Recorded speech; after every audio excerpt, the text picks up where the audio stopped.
Hello, hello, hello. This is Agrode, founder and CEO of Splinterlands. I'm joined today by a whole bunch of guests that are awesome, and we're going to be talking about Splinterlands, and I think we'll have some external guests today. So we have a couple employees to go kind of talk you through, and I'm excited. I'm excited for today. I think today's going to be a really fun day, and hopefully folks are going to be excited by the kind of special guests that I'm going to bring on. Okay, so with me today is our CTO or Chief Technology Officer, and that's a guy by the name of Hardpoint. Hardpoint, do you want to kind of give a quick introduction and just assume that there's a handful of people that have no idea who you are? Hey guys, this is Hardpoint. Excited to be here.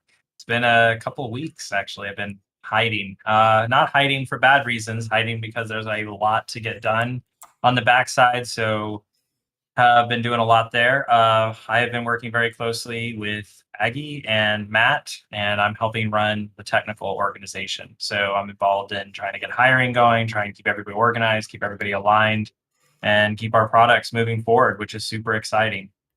Glad to be here with you guys and excited to share more.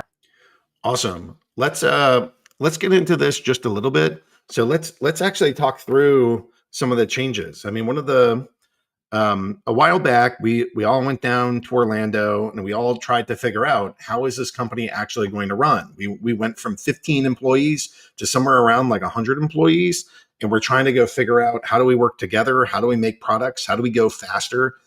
Just having people isn't enough. You need plans and strategies and tactics, organization. You need to keep things moving. And it's been a couple weeks since that meeting. So, hopefully you can kind of talk us through like, well, before how did we operate and now how do we operate? And given that, how is that changing timelines? How is that changing work output?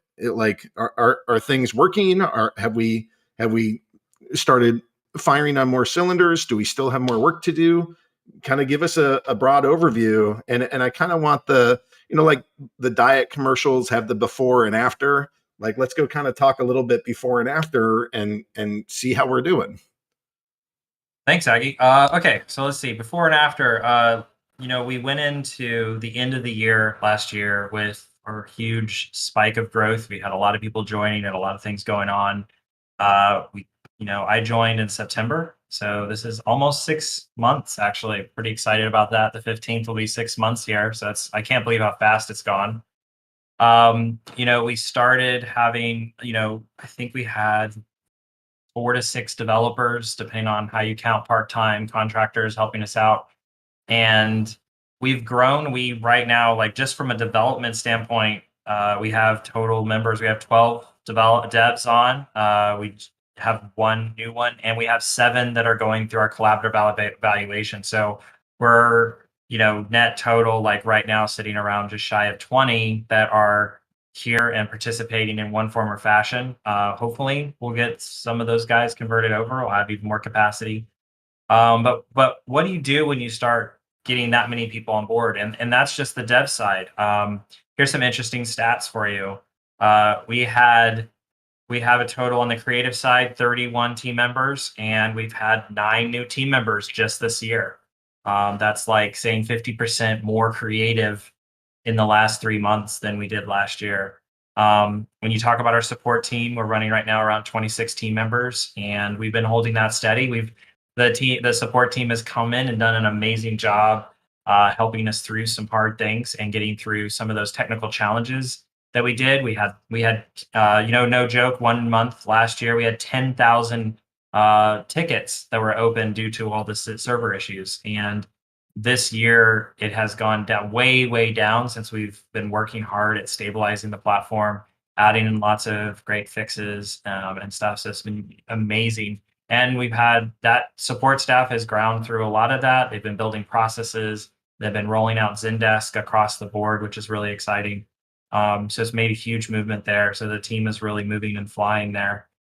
We have a lot of new teams that are booting up. In fact, that's one of the big changes. We went to Florida. We were talking. One of the things that we've been slowly putting in place is like, how do we approach teams and process as an organization And, it's no surprise for those of you who have been around technology that we've adopted an agile approach, and we're starting to implement agile teams across the org. For those of you that have never heard of that terminology before, what does that mean? That is basically means that this organization is aligning itself with an iterative, very dynamic approach that allows us to move quickly when there are projects that we need to switch from. If we're working on something and we need to switch, it gives us an opportunity to switch.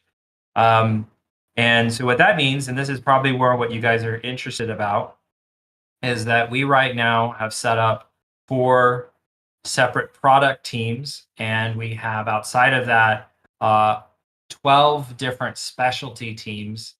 And so that that puts us up close to the 16. No, we have 16 different teams that are functioning in the organization.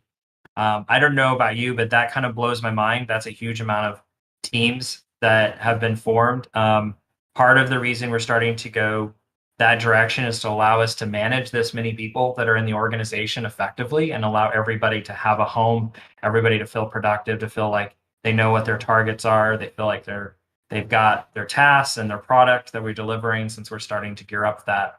A lot of that can be seen in subtle ways. If you guys have been paying attention to our release notes, you'll notice that we've been releasing on almost a weekly basis for a while, and that list of things that's going out the door is increasing steadily. But that's not the big stuff. So a little bit, when we've aligned these teams, those 4 teams, we have one team that's working on wild and modern. We have one team that's dedicated to what we're calling a rapid delivery team, and that team is small projects and getting like things like walk-up promotion that went out superbly last week. They were involved. We have another team that's working on land.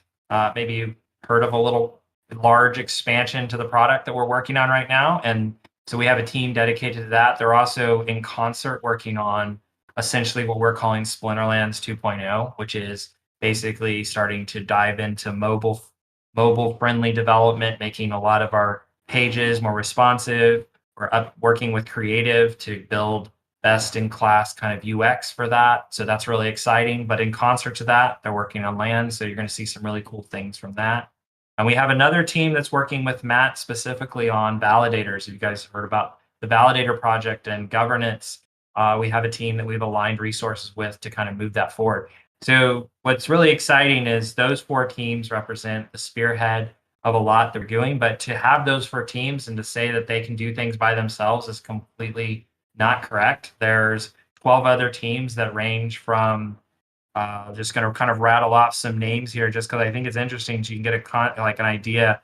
Like we have everything from creative narrative team, creative art team, we have creative design team, we have an economy design team, we have a security team, we have data service team and analytics, we have a Zendesk team, we have support team dealing with financial issues, we have account management support issues, we have a team for triaging and a live agent. So you guys just kind of get the sense of just how big this organization is expanding.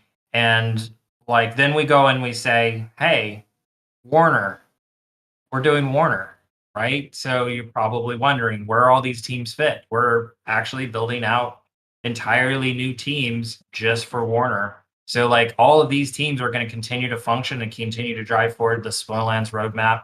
And actually, speaking of the Splinterlands roadmap, I have something really exciting to talk about. That as a project that I've talked about in the past. I've been wanting to get something. I actually have been working steadily on it, and now that we have these teams aligned, we can now start to project a little bit forward on what these teams are going to do and what their priorities are. And so that means that we can then translate that to an updated roadmap for you guys. And then that means that we can start keeping it more updated on a regular basis. So that is what's in the progress right now. I'm hoping that the next couple of weeks we'll be able to do a reveal with it. Hopefully by the next time I'm on Town Hall, I'll be able to show that off. If not, be there earlier. So really excited about that.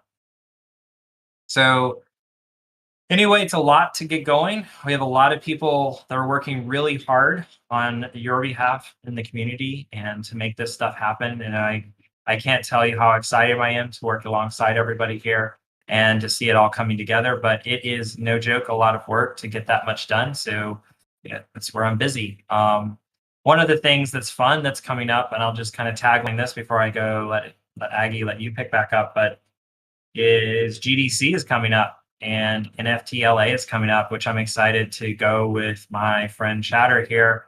And 16-bit will be showing up and actually we'll be speaking. Me and Chatter will be speaking. I'm going to be speaking at GDC and Chatter is going to be speaking at NFTLA. So really excited about that.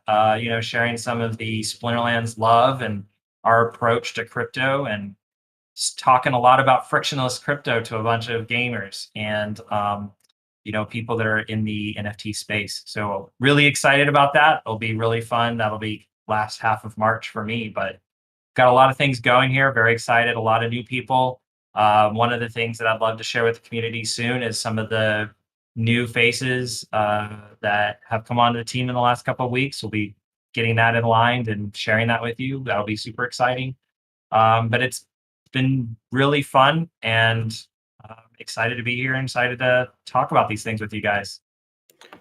So now that we have all those teams put together, do you feel like we're making faster progress than we used to? Are we going about the same speed, or is this orders of magnitude different? Like, what's your sense of pacing now that we've gotten kind of this framework operational? So one of the things, yes, absolutely. Like I said, if you look at our release notes, you're starting to see that ramp up. One of the things by aligning these teams and having these backlogs, which we, in tech, for those people that are familiar with tech, but backlog is just a list of work that's prioritized. We start being able to have a way for us, if we need to go do something, we have these teams where we can go ask these teams, hey, can you do this for us? Like we need to make a change to, ranked rewards, for instance. Where does that go? Who do we go and ask about that? Well, now we have teams that we can have go and say, hey, we're going to deprioritize these things. We need you to work on rank rewards. And literally that's something that we are literally doing. Is rank rewards is one of our top internal projects for one of the teams. And very, very excited to see that project going. We've actually been working on it for a while, releasing a little bit of increment changes here to slowly improve the economy and improve the ranked experience. And I know there's been a lot of chatter in the community about like some of the leaderboard issues that we've had, and that's something we're looking at right now. But yes, like absolutely, it is a lot of time. It takes a lot of time for when you hire devs and you bring them in and plug them in. It takes time to get them up to speed to be able to be productive. And so what's happening is the investment that Splinterlands has been paying over the last couple of months is starting to pay off. And I really think what you guys are going to see over the next couple of quarters is us start delivering stuff that just wouldn't be possible without having a well-organized and functioning process. But I will say one thing, and this goes out to the whole team. It doesn't mean that it's perfect right away. Like we are absolutely walking into this as a fledgling company that just exploded with people. And we are doing everything we can to take care of those people. And it's a lot of work and a lot of staff. So it's like, guys, as I say this at every time I show up, it's like, bear with the team. Like we are gearing up. We are getting organized. We are getting moving. And guess what? You guys keep watching. I said this last year. This year is going to be amazing as this stuff starts to come online. We're start able to predict our velocity and what we can do.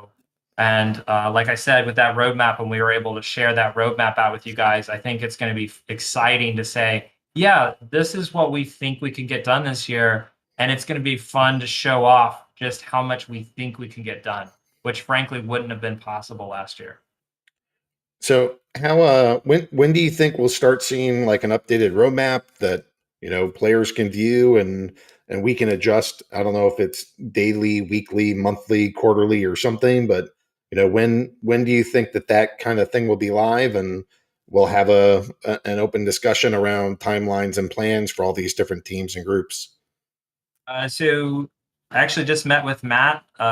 We have, now that we have the teams, like I said, and we have kind of started to look at what the team's capacity based on the developers they have. We're starting to thumbnail that out. So I met with Matt, and one of the big changes we did is we now have Homestead has actually taken over the role as product owner of Splinterlands. And you guys are saying, what does that mean? Well, it means that he's helping facilitate the work that's being done on Splinterlands. And like he had been he kind of an interesting story with him. He came in and was helping us with community moderation, and then we're like, hey, like why don't you help us do more than that? And he kind of stepped up to the plate, did that, like started helping generically with business analysis type of stuff, and then that kind of one thing led to another with him stepping up to helping us keep this the Splinterlands product kind of moving, organized, talking roadmaps, helping the devs know what to do, working very, very closely with Matt. And that means he reports to Matt. That means that he reports to me and Matt, and that he's kind of boots on the ground where me and Matt are able to affect strategy. Homestead is the one on the ground making sure that strategy is happening and keeping me and Matt in the loop, because we're just to the point to where me and Matt cannot be in every single team meeting. We can't sit down with every single developer we have here. We can't sit down with every single person. So we're having to shift gears and starting to have other people step up to be a conduit to all the teams so that we can keep moving fast and furious on that. Basically what I'm thinking is the next couple of weeks, I was hoping that I could pull this together before we go to GDC. So that's in 2 weeks. I'm hoping that will be the case, but we'll see. That I've got a lot of stuff to get ready for GDC, and we've got a lot of things going down the next 2 weeks. So my hope is either before GDC or right after GDC, I'd like to have that roadmap out public. Then we can start keeping it updated on a regular basis. Can you, for some of the people that aren't hip to the lingo, can you say what GDC is and why we're stoked about it? Okay, GDC, it means Game Developer Conference. It's basically the Super Bowl for all game devs in the US once a year. It's one of the largest conferences put on by industry professionals. A lot of game companies come to share and discuss how they're doing building games. It's a great recruiting opportunity for us to find some people that are in the space. It's a great opportunity to show off what Splinterlands is and how we're different. So very excited to be there. I'm going to be attending all week. So if you happen to be an industry professional and showing up, say hi. Somebody say hi. Would love to say hi to you out there. Awesome. That's a great update. Thanks, Hardpoint. Well, I think we're all excited to see the roadmap, but even more excited to see all the progress and know that we have four like main development teams simultaneously operating, and we've never been close to that. So I feel like we're moving forward, and we're getting new teams spun up for some of the sister projects. There's more sister projects to be announced. And it's not the kind of stuff that we're, going to slow down development of everything in Splinterlands to make happen. It's new teams, new people, new incentives, new stuff to go help us there. All right. So I want to get some updates from marketing and from creative. Last week, I think we started with marketing. So let's go start with creative. Nate, you want to go kind of give us an update of what's in your world, and who are you? What do you do? And what are the priorities? What are we doing?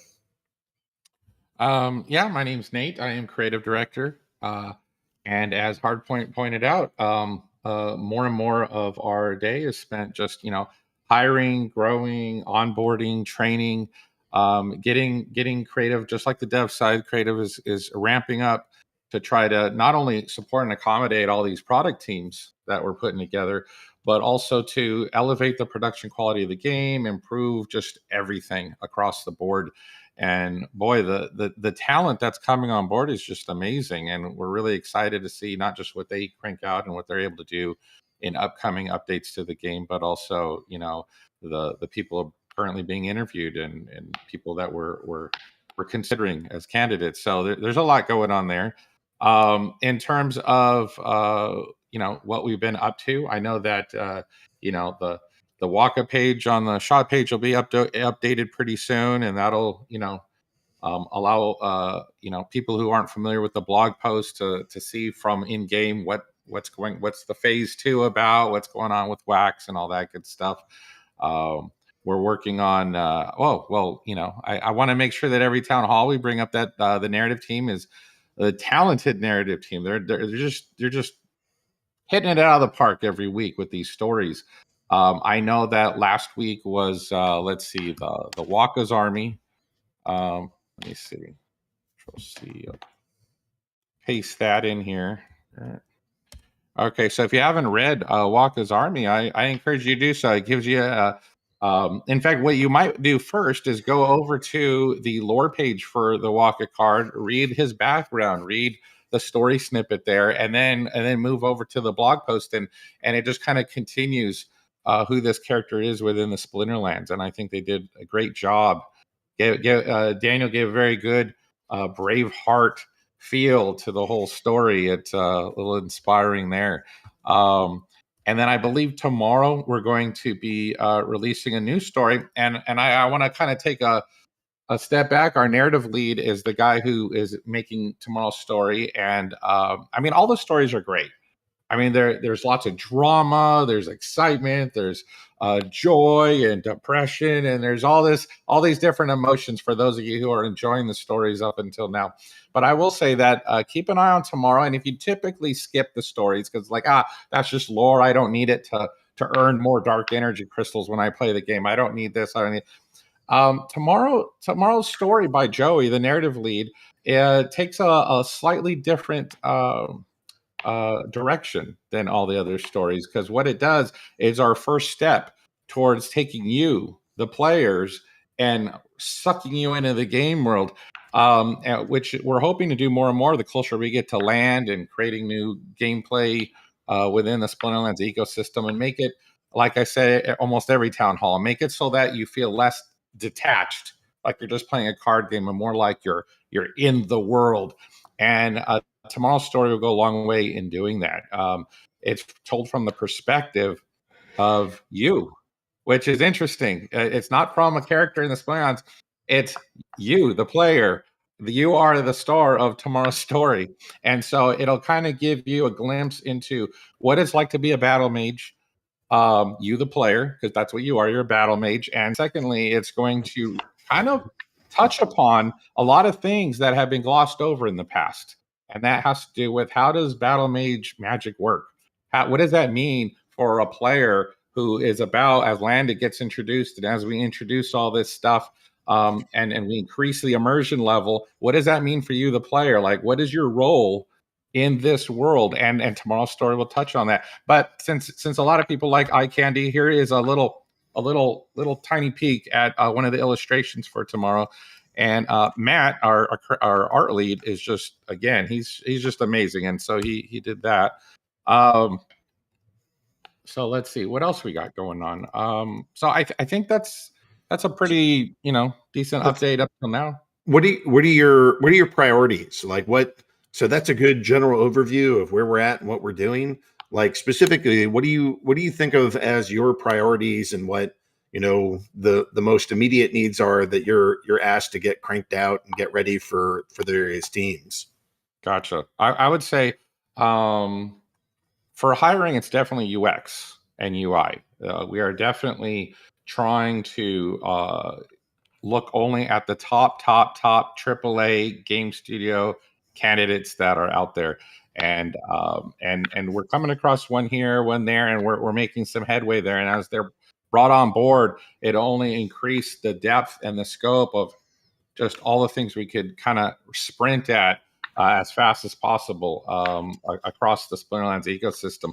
But following that, I would probably say like more tangible. I would say Modern Wild is a big one. The art team is hard at work trying to come up with stylizations for. It's not going to be phase one, so don't anyone freak out on me here. But quickly after we introduce phase one of Modern Wild, we are hoping to introduce a version 2 thereafter, and that one will probably have a more polished experience with all the cool stuff. Phase 1 is just hey, the players have been asking for it. We want to give it to you. There you go. You can do it.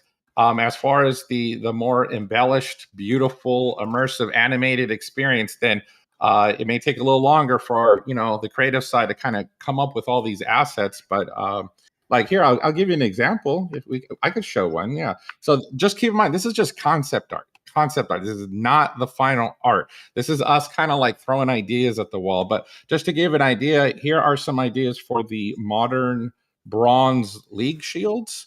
And this is Nick did this. He is one of our new artists that got brought on recently, and he's working through how are the badges for the leagues going to be different for modern compared to wild, and what can we do to kind of differentiate them? And we're doing the same thing. I have another artist working on the loot chests.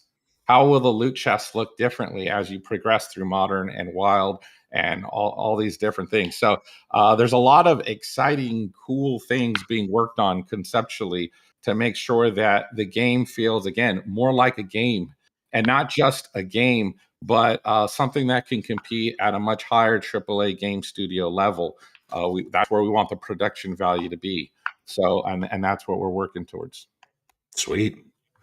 All right. Thank you, Nate. Liam, do you want to go kind of catch us up on some of the marketing guys? Like, what are you doing? It's been a little bit slow with the Bitcoin prices coming down. Like, how are we doing? What are we doing? And where are you taking us? Yeah, for sure. I mean, it's going to be hard to follow up Hardpoint and Nate's discussions there. But yeah, I mean, as you said, it's been a little bit slow with the bear market as far as kind of new users coming into the game has been. We're really wanting to make sure that we're focusing on getting new players into the game, and that's really being driven by those spellbook purchases going forward. So that's going to be our huge kind of new focus going forward. A lot of that's being supplemented by some of the new people that we've brought onto the team.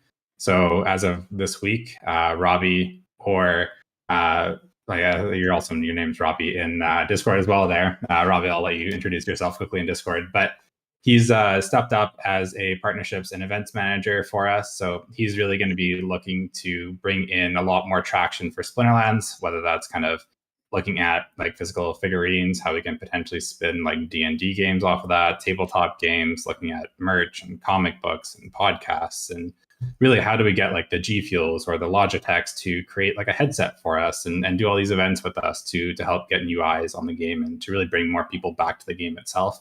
I think he's going to play a pretty pivotal role in that alongside the rest of the team, with Rick doing tournaments and Rondon spinning up Stream Team going forward. That's pretty close to launch, I think, as well. So Stream Team should hopefully be kicked off in the next kind of couple of weeks here.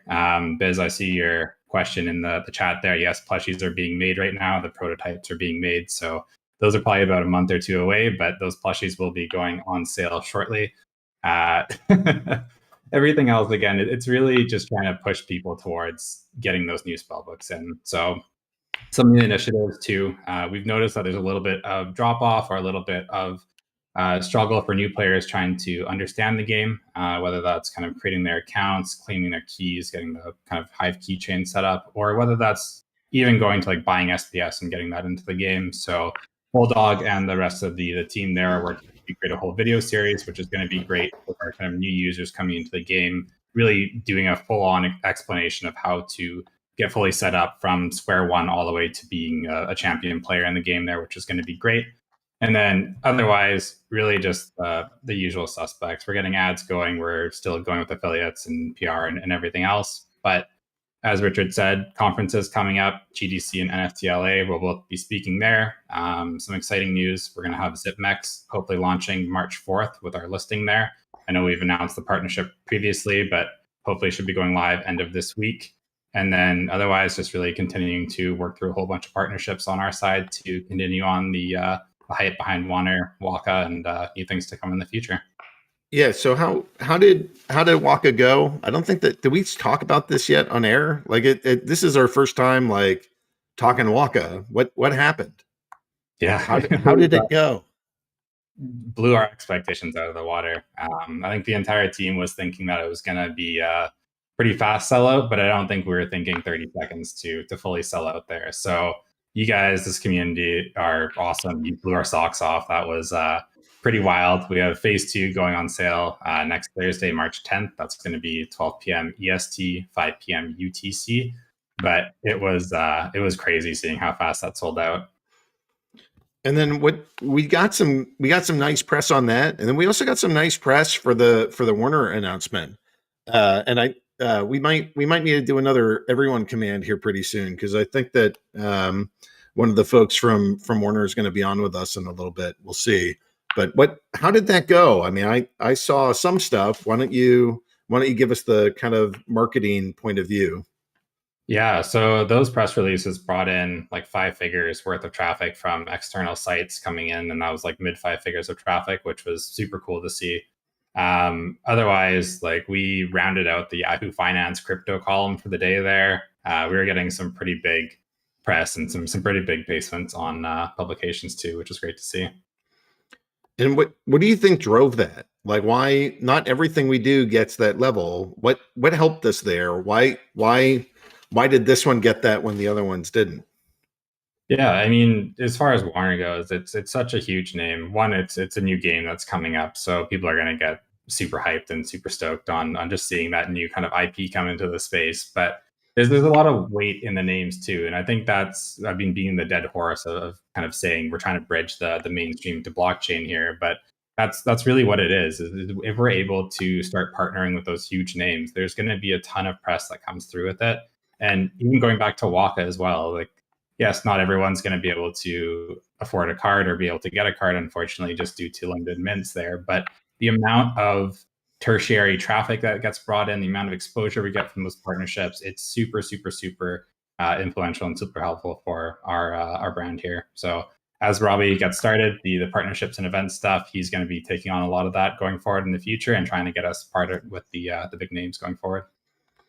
Yeah, and I think just starting with like, pretty big names helps us get others. Like the first thing that they ask is stuff like, who have you worked with so far? And when we're like, just kind of whistling Dixie or got nothing to say, it's hard to then say, well, you guys should put in and do something with us for $1 million. They'll be like, with who, for what, for why? Like I just feel like when we get this stuff and it goes, I'd say viral in this case, like that Waka story and the Warner story did pretty darn well. I think once they're out there and once we can tell our story, it helps us to get the next thing. And I don't know which one of those is going to be the straw that like takes us to the next, massive increase in our player base and user base. But certainly I think that there's some opportunities with the partners that we're talking to. Absolutely. Yeah. I mean, Pratt had a great comment there in the chat as well. It's really just a compounding game here for marketing. We can't expect one player, like one YouTuber shouting us out to all of a sudden move a mountain. But as we get all these huge press releases and as we get all these huge partnerships kind of stacking on top of each other, it will start moving mountains for us. So excited to see what we can do in the future. Okay. So I think she's here. Let me here, accept friend request. Let's go get some Warner folks on here. And we're gonna go here. We're gonna get Ron, and Ron. Hopefully, you can go kind of walk her on. I can hear Ron. Okay, you can grab her on and pull her into the conversation. All right, give us just a half a second. We're having like a moment of not technical difficulty, but technical awesomeness. Let's go. Yeah, I don't want to do an at everyone command. Oh, there she is. Yeah, let's go do an at everyone. At everyone. Well, I know, but I'm going to do another one. Please welcome JaiaJaguar. Whoops. At JaiaJaguar from Warner. Okay, so let's see. Can she come on air? Can you speak? Are you there? Hello, hello. She's not muted.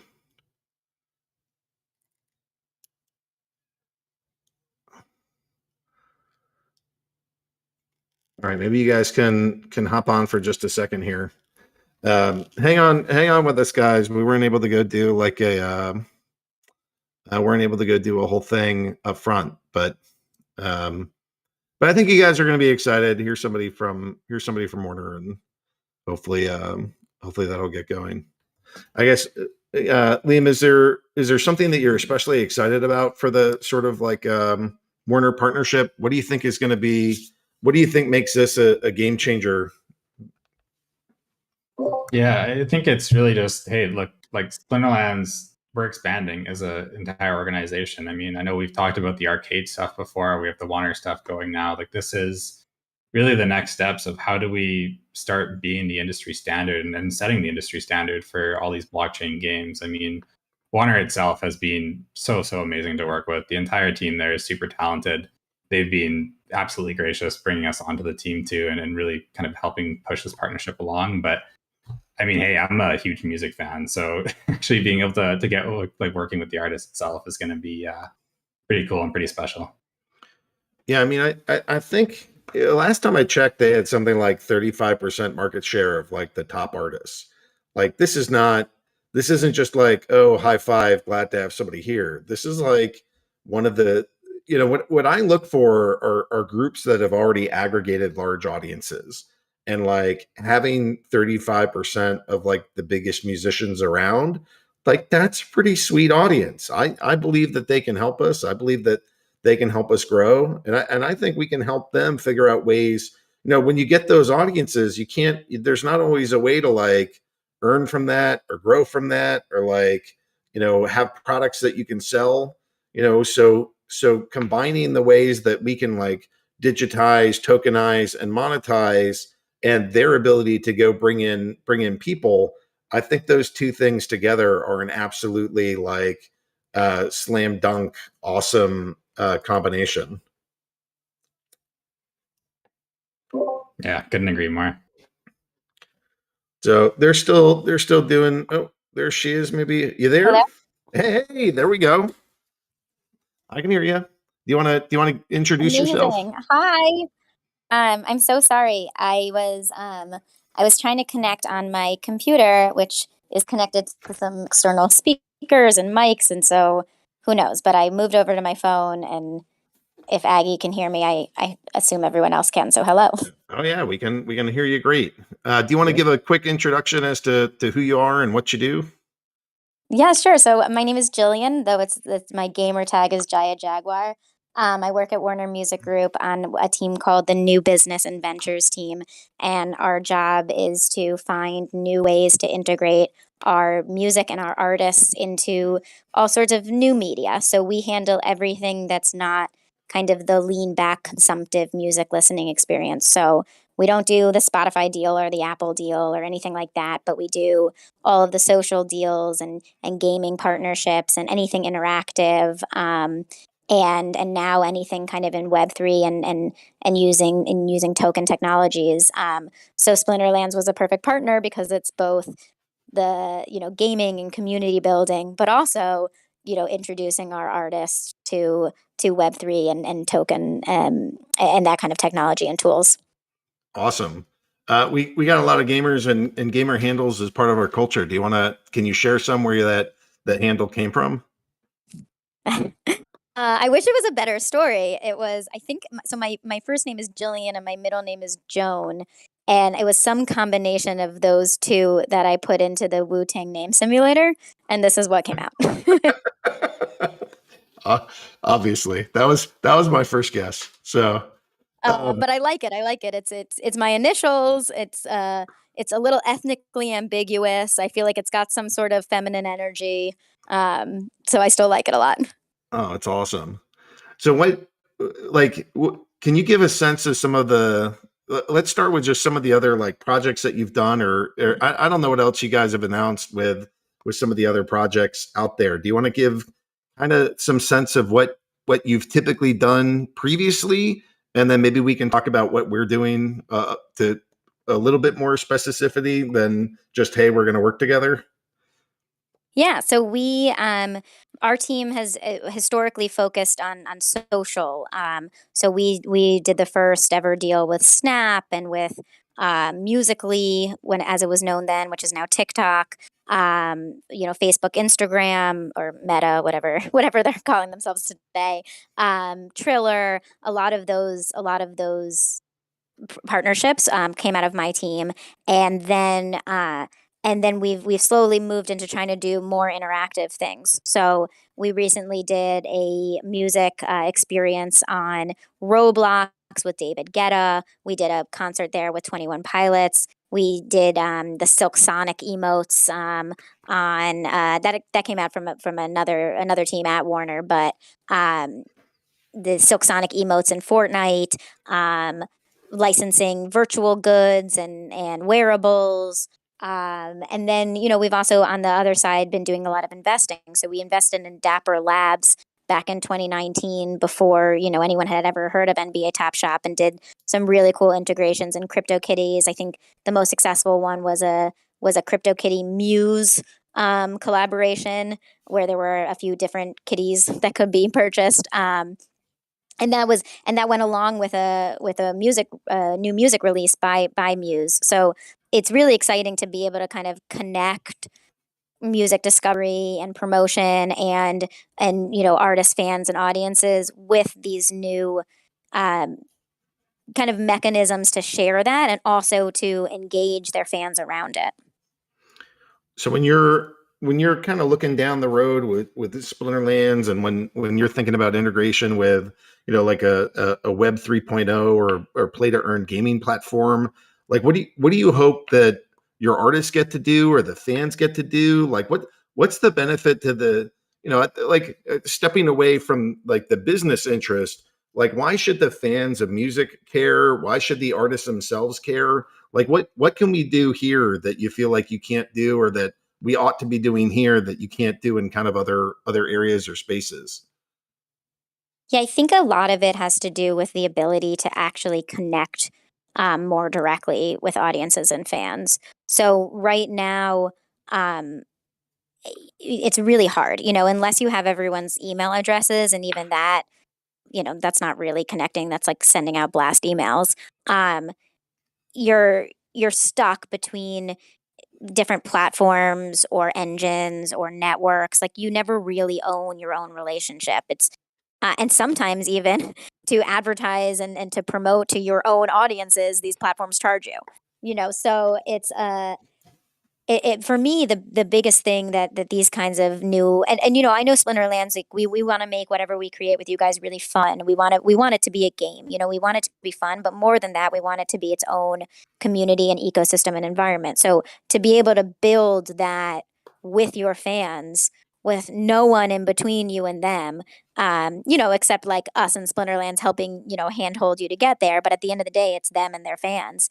Um, that's I think the most exciting part about this world and about this partnership for me. So the fact that that's your answer is part of what makes me so excited to work with you. Because for us, like, the entire thing that we want to do is bring as much value as humanly possible to our player base. And we want to Yeah. spread peace, prosperity, and freedom to our users. And we feel like cryptocurrency is a great way to do that. But my way of explaining roughly what you just shared is, from my theater background, I think of it as breaking the fourth wall. You're like, in a typical stage performance, you're standing on stage. It's me, the stage performer, and you, the audience. And it's almost like there's this invisible wall between us, where, as you were saying, you get to sort of just lean back and watch that content and passively consume it. And blockchain, and specifically when we build our games, we think about three things: communities, gameplay, and economy. And that community piece is really exactly what you're describing, of how do we break the fourth wall? How do we merge that community and embed the artist, embed the player, embed our lore, embed our characters, so that it's not just this like peripheral, tangential, oh, that's nice, far away thing, but you feel like them. You feel like they're your best friend. You feel like, when they're singing they're singing to you specifically, and that in this environment, you might actually get to interact directly with your fan base or your peers in ways that you just can't do on traditional media because it's so separated and like you said, with freaking paywalls. And also to be able to reward them, right? Like a lot of the stuff that we want to create with you guys is gonna, of course there'll be ways to create new revenue streams for artists. I think that's important. They got to make a living out there, but I think it's also that they can give back then to the community. But I think that's that's kind of to be able to then reward people who are participating the most or adding the most in back. I mean, I think that's really exciting too. Yeah, I love it. I mean, I think there's so much overlap here and so much potential. I'm really excited. Yeah, I think that you guys as the bigger company are going to be a little bit more conservative regarding what you'd want to share. So I'm pretty open about this next question. So don't worry about me here. But do you want to share anything about some of what we're planning on building? We can be kind of like keep it on the down low for now. We could explain in depth some of what we're thinking. I'm going to defer to you on this, but whatever level you're comfortable talking about, I'm happy to share in that and kind of talk through the visions that are here. Yeah, I mean, I think the only thing we can talk about thus far is like what's been announced, which is the ability to bring artists into this world by setting up their own tokenized games and their own ecosystems there. I think right now we have plans to we're going to be kind of selective about the artists we want to bring into this because we want to make sure that they're going to be there for a while. But we've had some preliminary conversations internally. I think there's going to be some really good Web3 native artists who are interested, and then some who are just sort of crypto curious but want to use this as their way to get in. So I think the idea is obviously I'm talking to a Splinterlands community, so you guys all get it. You figured out how to do it, but for others it is a little bit daunting to kind of figure out all the rules and where you go, and you saw like how long it took for me to even get on this channel. So it can be really daunting and scary. So I think some of what we want to do is create games that have at least rules that are a little bit more familiar. But then we can add really interesting things to them. So if someone just wants to be playing game one and they know the rules to game one, and this is just a more interesting twist on game one, great, because they can get in there really easily. But maybe once they beat a couple levels, we have some interesting things in there for them to do, or maybe there's like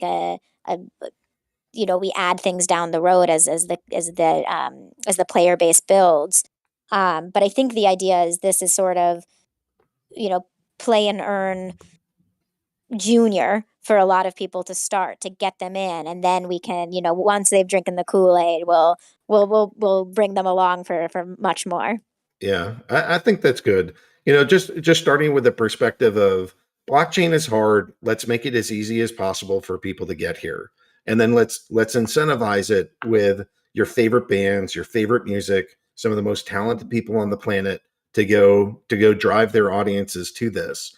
And I think you guys have the talent, the right vision, the right mindset, the like care for your audience. I don't always hear that out of everybody. I don't hear it always in the sort of like communities around NFT projects, and I don't always hear about it from the big businesses that have existed, but I've heard it from you. And that's what makes me think, all right, I'll plant the flag here. I'll work with this group and let's go try to make something awesome to go bring this audience, bring these people and help turn them from, maybe digital natives to crypto natives and make that as easy as possible for them.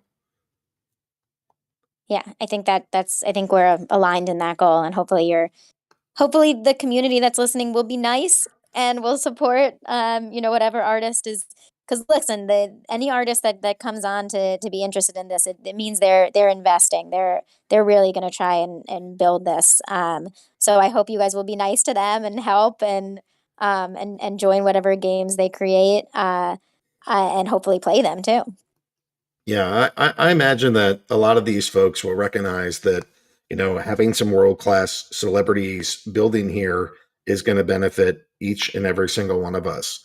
And, maybe not every single person ends up being a Splinterlands player, but, all of those people are going to get familiar with our tokens, our economies, our rule set, our values. And I think that there's a lot that there's just so much potential between these two businesses working together.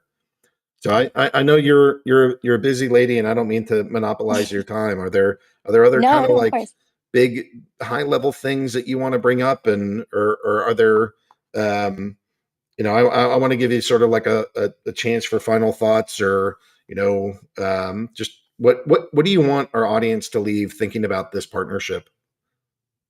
I mean, I honestly, like, I think it would be awesome if and I put this to you, Aggie, in the community, if there was a tab in the Discord about different kinds of games and things you guys would want to see. Because I mean, we're going to brainstorm with artists. We're going to make them as authentic as possible. For example, there are artists who have NFT projects already, or there are artists who have you know characters and IP that they've built on their own. So we want to incorporate all of that. We're going to try and make things. We're going to try and let artists really tell their own stories and use this as another way to do that. So, as on the one hand, like, we want to really give them a lot of flexibility and freedom and creative control. But on the other hand, like, I'm really interested in what you guys think would be a fun game, or an interesting game loop, or other ways to incorporate rewards and being able to buy NFTs. And so if we can create a channel on here of just like, what would your dream game be and your dream collaboration, like, I'd love to see that. Yeah, we'll do it. Liam, you're on board with this. You'll get that going. No promises, but it'd be really No, cool he needs to partner promise right with you now. guys. Yeah, we'll do it. Perfect. All right. Well, look, it's an absolute pleasure to have you here. I think, maybe once a month or once every other month, we can kind of have you come back on and kind of talk to the audience, and we can share where we're at, what we're doing. I'd and love, what as we're soon building. as soon as we have the first thing in development, would love to be able to show sizzles and get people into QA and beta as well. Yeah. We'll go. We'll get this whole thing rolling. I mean, this is not the kind of thing where it's like, 10 years from now, we'll have something really cool to show you. I mean, we're bringing people on. We're trying to get this up and running as soon as we can. We don't want it to disrupt the development of the Splinterlands side, because we know that our players are anxiously awaiting, and that's why we're hiring like an entire team to go focus just on this, but also get the like experience of guys like Liam and guys like Nate and having Hardpoint here. They're not teams that are going to start from scratch that need to boot up on day one and figure all this stuff out. We have a lot of people with a lot of know-how and experience and in a really complicated place to build. And we'll get these folks up and running soon. And I'm excited. Me too. Well, thank you everyone for having me. And yeah, I hope to come back with updates, and I'm in the Discord, so I'll keep track of that channel. So yeah, thank you. Yeah, it's a pleasure to have you here. It's a pleasure to work with you. It's an honor to work with you. And I'm really excited to figure out what we can make. So thanks for being here. Me too. All right. Thank you, guys. Thank you. Thanks for coming. Thanks. Bye. All right. So if you guys aren't excited about her and excited about this project, then you guys are insane. She's awesome. That group is awesome. And I'm really excited to just, I don't know, continue on with that project. So it's a little bit of a tough act to follow. So why don't we go get, we're gonna extend the kind of first hour here a little bit longer, because I still have 4 teammates to talk to. We don't have too many questions in the sort of like prepped question list. So I feel like we can push back a little bit, but let's go to Weirdbeard. Weirdbeard, do you want to kind of talk us through where you're at, give us an update on the pieces that are important to you, and how are things going on the esports side, and what else is in development for you? Yeah. Hello, everybody. Hello, Twitch chat. Hello, Discord. Making sure that wherever you're watching, we appreciate you being here. There's a lot of things happening. It may feel slow, but it's not, because there's things that are always kind of going. We're coming back up on the next round of tournaments to go out starting this next week. Very excited. It seems like after tracking some of the data that we have, the CP changes that we made have increased overall participation in tournaments over the past 2 weeks, which is nice to be able to see. Means that we're making it easier for more people to be able to get into tournaments and be competitive in them.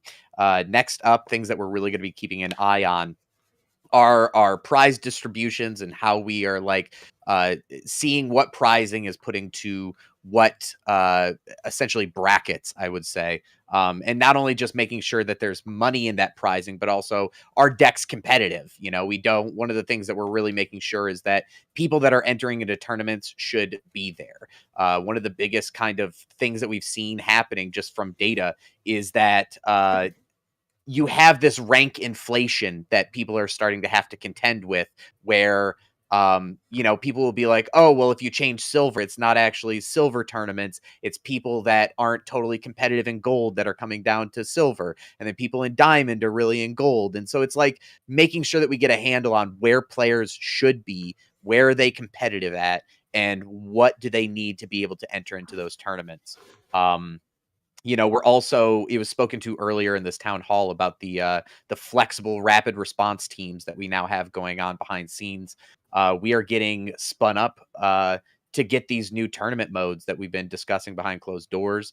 We're working towards getting the streamer tournament mode going on so that we make some improvements and fixes to the way that people streaming on Twitch are able to see things, people that view our tournaments. Like, we really want to make sure that the Twitch audience has a good product. Like, one of the things in esports and competitive side is not just the competition, but like, what does it look like? What does it feel like when people come and interact in Splinterlands? We have big plans for being able to take some of these new tournament modes out onto Twitch with some really large partners and being able to talk to the communities out there. But first, we have to make sure that our house is in order. We got to make sure that we don't have matches spoiled before you go and review them, because it just doesn't look great to an esports observer. So we want to make sure that that's taken care of. And I would say one of the other big things is just making sure that we're keeping an eye with all the data that we're collecting of our overall trends. Again, one of the main things that we're doing here, especially on the tournament side, is we want to make sure that people that start in bronze don't stay in bronze. We want to get them to move up to silver, and all the silver players should be able to move up to gold. And so what do we have to do, not only through tournament sides, but education and teaching players, like, hey, if you're trying to go from silver to gold, here's things that you have to know. You need to know about the rental market. You need to know about, all the other kind of complicated things that aren't apparent to people yet. So, it's balancing a lot and doing a lot, but I would like to give a huge shout out to the people interacting in the tournaments channel here in our Discord. I get yelled at every single day, and I love it, because it's the only way that I really know the pain points people are dealing with is by getting yelled at. So please come interact in our Discord channel there. I'm trying to make it the most active. If you really want to get some productive conversations, the tournament channel is where you want to be. Awesome. Thanks, Weirdbeard. Glad to have you here, and glad to have you kind of figuring this stuff out. It's important to so many people in this community, and I think you're making improvements. Thanks. Thank you. And the last note I want to make real quick is that, as always, my Calendly link, you want to get on my calendar, schedule a 30-minute one-on-one with me. Tell me what you hate about tournaments. Tell me what you love about them. I'm always looking to talk to more players. The link is in the channel right now. Please go fill up my calendar. Awesome. Okay, well, I think next up, what I want to do is talk to WafflesKitty. Let's do a little bit of DYGYCON. Maybe you can go tell us the what's up and the give us the latest, the 411. Who are you? What are you doing? What's a DYGYCON? Why should someone care?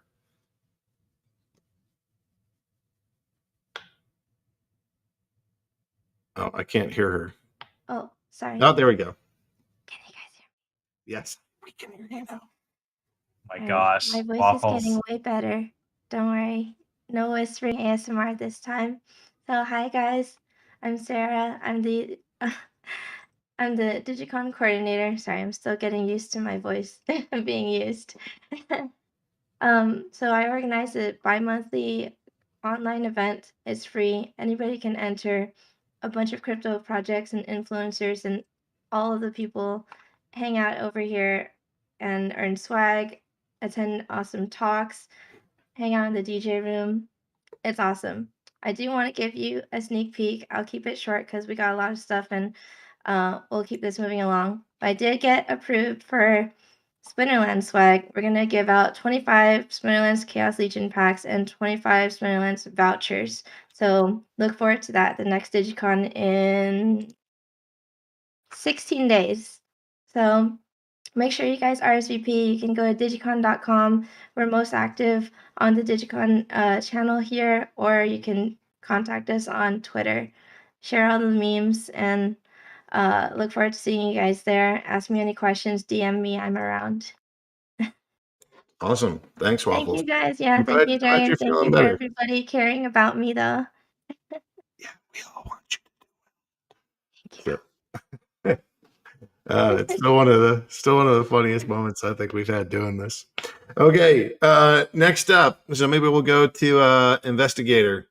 I think I'm saying that right. So this is a new temp. I don't know that you're a totally new team member, but you're a new team member to the show. So maybe you can go kind of talk to the audience. You're currently muted, so you're going to have to unmute yourself. But who are you? What do you do? And what are you working on? Harry, aka the GCC, aka InvestYGator. Right now, I am 1/3 of the developers on the rapid development team. Formerly support staff, also a longtime player of the game. I've been playing for the last year and a half. How did you find Splinterlands in the first place? I've been a big card gamer for a long time. Used to be a semi-pro Magic the Gathering player back with the physical cards. And as somebody in the crypto space, I came upon Steam Monsters and then later Splinterlands. And then what about this appeals? I mean, we don't play exactly like, Magic the Gathering. What part of your brain does this kind of like grab, and why what about this did you enjoy that made you like it enough that you consider working here and spending your time and skills here? Well, I like that the cards are actually something that you own, unlike pretty much every other game that was, available at the time. Kind of harkens back to the actual physical collectible cards, except you don't have to, fill up a closet full of them, and they don't get scuffed up and lose value. Yeah, I'm still brokenhearted. I had like a whole bunch of comics. I had them in my mom's house. They were in the basement. The basement leaked, and then 5 years of comic collection was suddenly like destroyed in a small flood. And there's got to be other people in the channel that have had that same sort of thing happen. But yeah, I prefer the all digital stuff. So we had one example of like some tournament stuff that the rapid deployment team might be working on. Do you want to share kind of any other examples of like what do you guys do in like a day, or are you working on just one project at a time? Do you have are you bouncing between projects? Kind of what is a day in the life, or a week in the life, or a sprint in the life of a rapid deployment team dev look like? Yeah, right now we are just starting our second week of being a team. And pretty much anything that's not land, modern wild, or the new platform is what we're working on. So all the bug fixes, the Chaos Legion being added to Brawls that just came out, you know, pretty much everything else with Splinterlands ends up falling kind of onto our team right now. So it's definitely a lot of work. We've got a pretty large backlog of things that we want to fix and want to add, and are just kind of plowing through it as best we can. And there's definitely a lot of stuff that we need to work with creative and story and design to nail down. But definitely exciting. How many folks are on that team? Like how many people are you working with in a given day? Like when you guys get on a group call for your stand-ups, like who's on it? What's that kind of look like? Well, I think Hardpoint put in chat earlier that we've got 12 devs. So between the 4 teams, we've got 3 devs on our team. Myself, Melon Man, and Sicarius. We also have Camelot as our official QA, though Brybro has also been helping out a lot. And Soy Boy Roy is our person from the UI UX creative team. So it's basically 3 devs trying to fix everything. Yeah, like how many? If you had to guess, like how many different like projects are on the backlog? Are we talking like 5, a dozen, a dozen? Like how many? How much like different deployments do we have to crank through? Yeah, there's a lot of stuff. There's a couple dozen items on there. A lot of them are, waiting for full scope of work, product design. There's some things that may get spin off into different teams, like the next 2 card expansions. But for now, we're trying to focus, I think, on things that we can turn around quickly in terms of bugs with the game, some of which have been, around for a while, trying to get things fixed up and cleaned up now that you've got the developers to do it. Awesome. All right. Well, I want to thank you for your time. I want to thank you for your work. I mean, getting this team out and getting all this stuff changed so that the players have an even better experience, I think is huge. So thank you for working here and thank you for working hard. And I don't know anything you want to share before we go from here. Or I got one more new folk to talk to, Robbie. So if, here's your last chance to or next chance to let folks think through what they can expect either from you or the rapid deployment team or anything else. Well, I'd just like to thank you and Hardpoint and Matt and K-Bucks for bringing me on and making me part of the team. I've wanted to work doing video games for most of my professional career, and most of that has been doing software development for less exciting things like oil and gas and medical.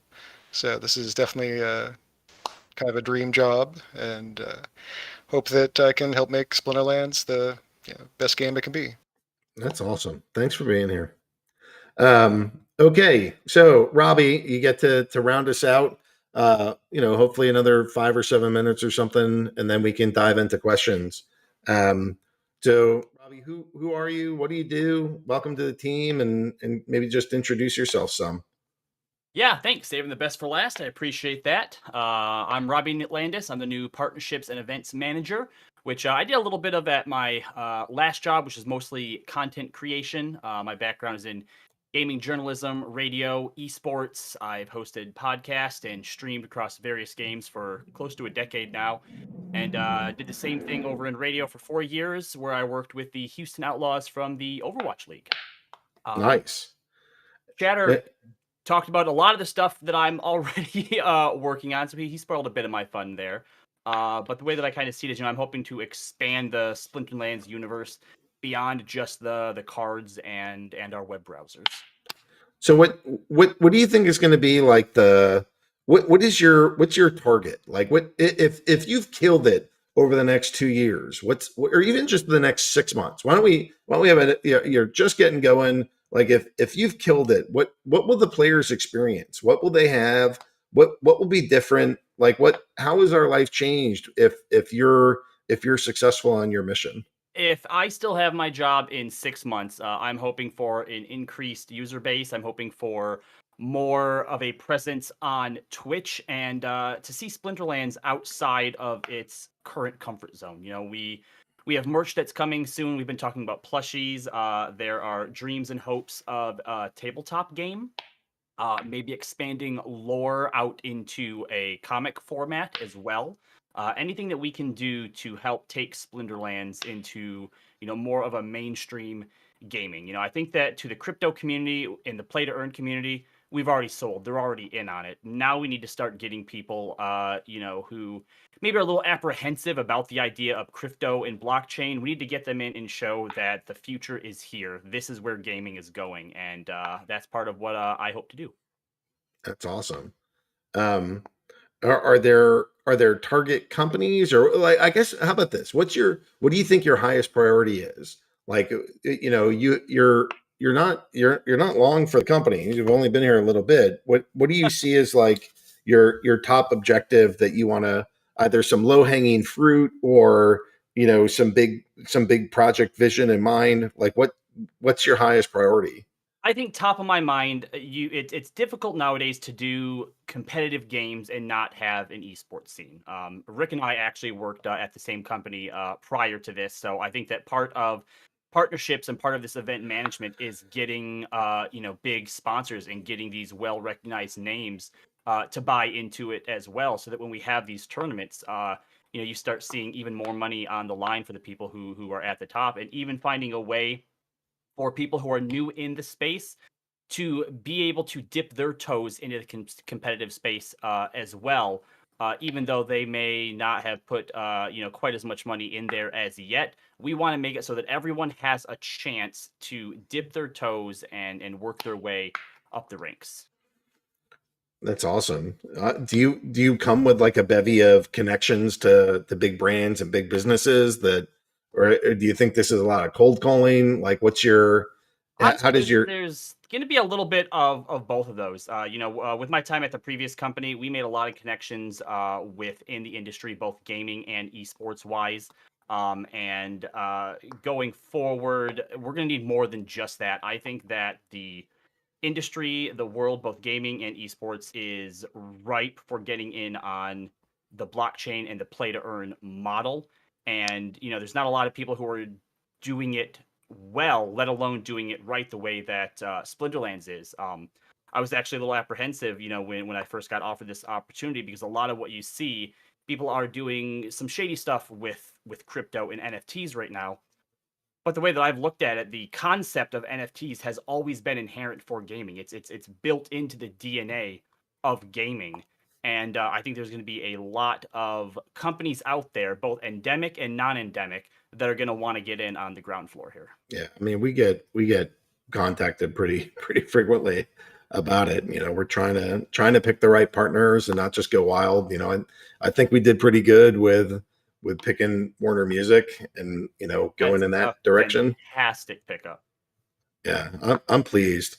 So, all right. Well, if how can the community help you, or how would you want people to interact with you? Is that something that you think will happen, or like how can we as a group promote you, or what would great behavior from all of us look like to help you be successful?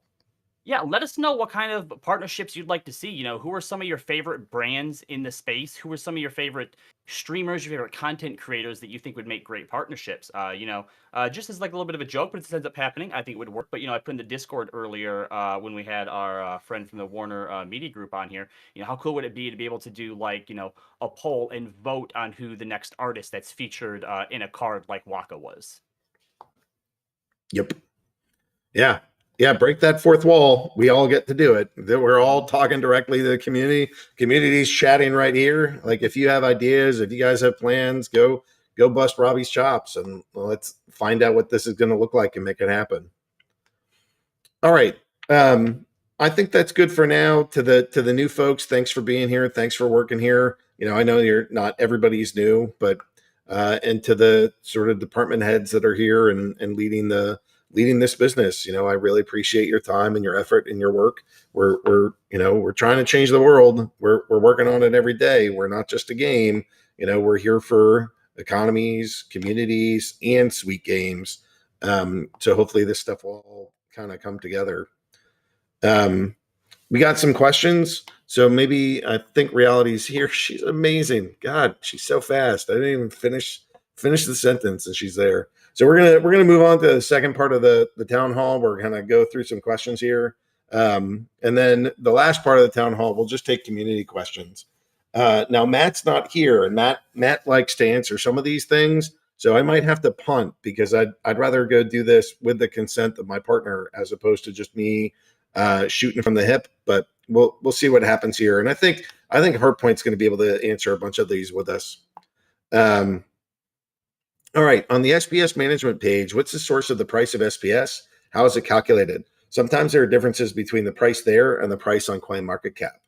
Do you have an answer for that, Hardpoint? Do you want me to take that? I'm gonna say we have an internal feed, and our data is slightly delayed behind the external feed, so that's what you're seeing. So I can punt, I could say that to Matt, give us more detail when you're here, but I'm pretty sure that's the difference in why you see a lag there in pricing. Yeah, we do. There's a little bit of like average pricing that's built into that. So it's not always the exact same thing as like the latest price. And we have to do that to make sure that our stuff isn't like manipulated. So, it's not meant to be hugely different, but there are times where those two numbers will be different. Rewards is increasing the number of users receiving a leaderboard prize, maybe top 100 instead of top 50, part of the incoming changes to the reward system.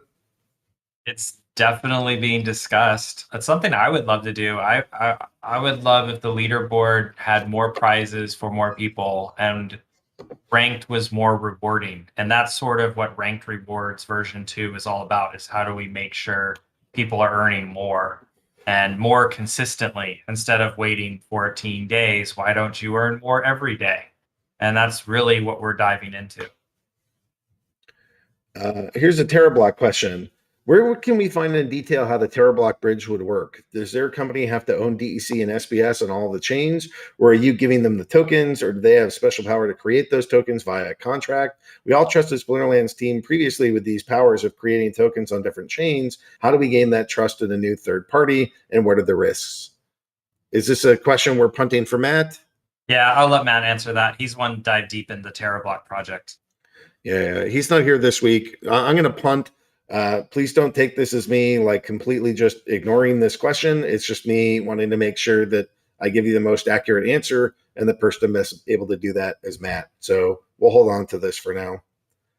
Land, have you discussed if land is going to have monster caps like summoners do? For example, would a common land plot be able to use maxed out summoners? Great suggestion. Yeah. We have ideas of what that looks like, but nothing formal to really kind of give you guys a concrete answer on that yet. Yeah, I mean, I'm rooting for concepts like, common land should be able to use max summoners, but you're going to have to upgrade your common land to a max level common land to be able to use max level summoners to be able to use max level monsters. I don't know that that's the way it's going to work, but that's what I'm going to advocate. We work on these teams, right? So doesn't even matter if like I'm the guy being like, this is how I think it should work. There's whole teams that are going to be like, well, dude, this is what it's more than just this one decision. We have whole economies to work out. So, it's hard to give like 100% answers to these things. We'll know and stand by it when we get the white papers out.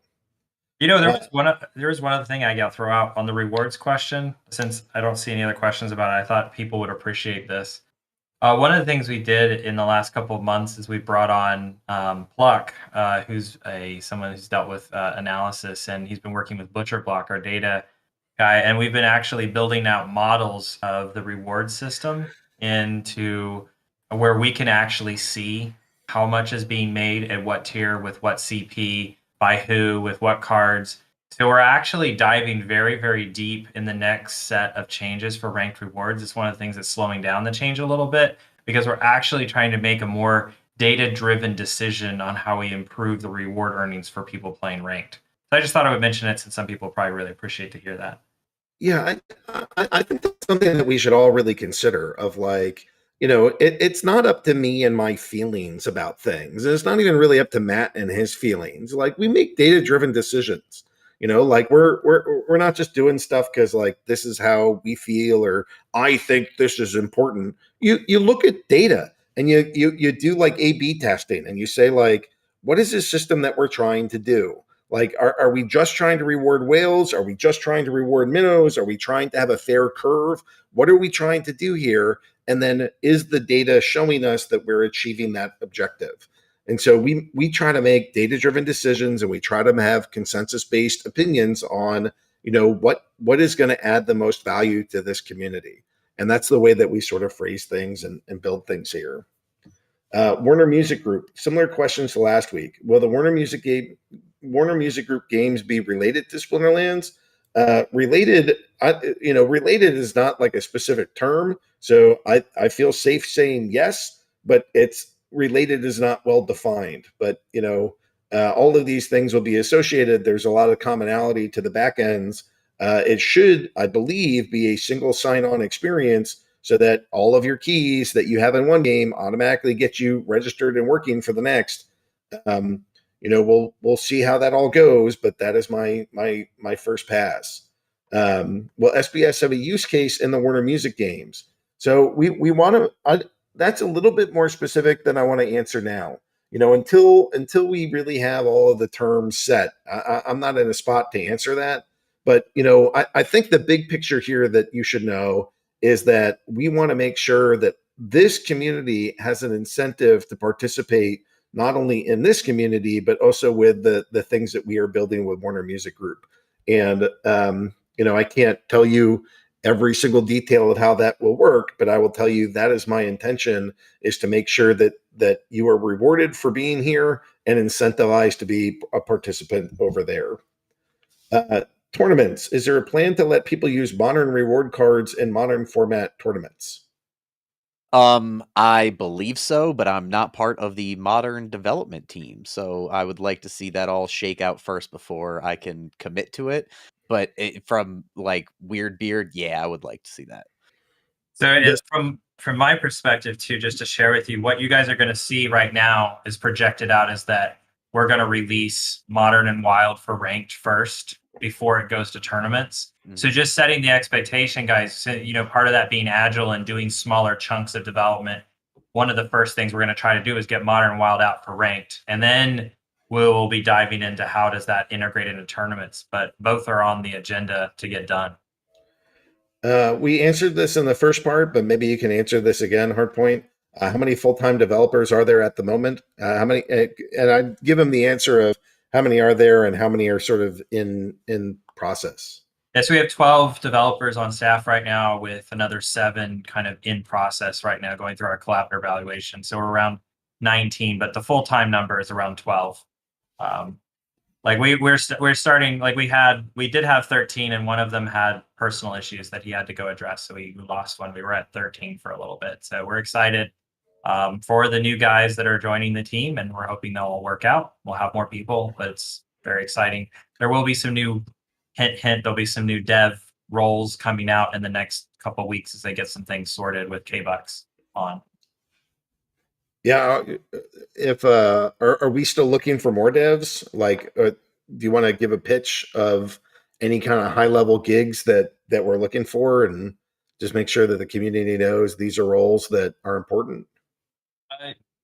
Yes, but the skill sets, that's the only thing I can't, I would love to, we are going to be looking for more devs and senior devs, especially dev leads, but I need to drill and have discussions internally about the type of tech that we're looking for those devs to have talent in. And that will be something we'll be announcing soon as we work through those different aspects of it. All right. Suggestions, requests. Is there any chance you will reverse the decision about putting fees on moving money to and from Ethereum? My guess is that that's asking us to spend, we didn't build the Ethereum fees. That's just part of Ethereum. So, we're not that's not us charging you a fee so much as us just making sure that the fee is paid for by the user. And that's like a gas fee, not a Splinterlands fee. So I don't really know how we do that unless we're subsidizing it. But I don't think that's a fair thing to ask the company.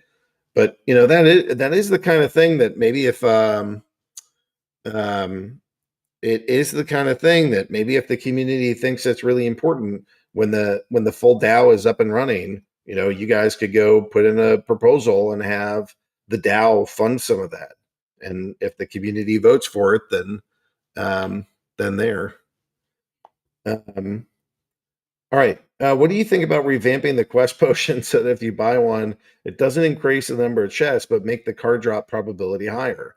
Another option would be to remove it from the shop completely, but make it a chest drop in itself, so you have a chance to pull quest potions from the daily quests. I think Matt had mentioned previously, and Aggie, correct me if I'm wrong, but I thought we were pretty sure that quest potions weren't coming back in any form, and they're kind of dead and gone for right now. At least as far as that's what I remember. I mean, my answer is kill it dead, but it's hard to say that permanently because if we make reward changes and we can find a place for it, and the reward system is working, then maybe that's something that we can do. Have you considered any fixes for bots in the marketplace? They make it hard for us to sell our cards as bots always go 0.1 cent lower.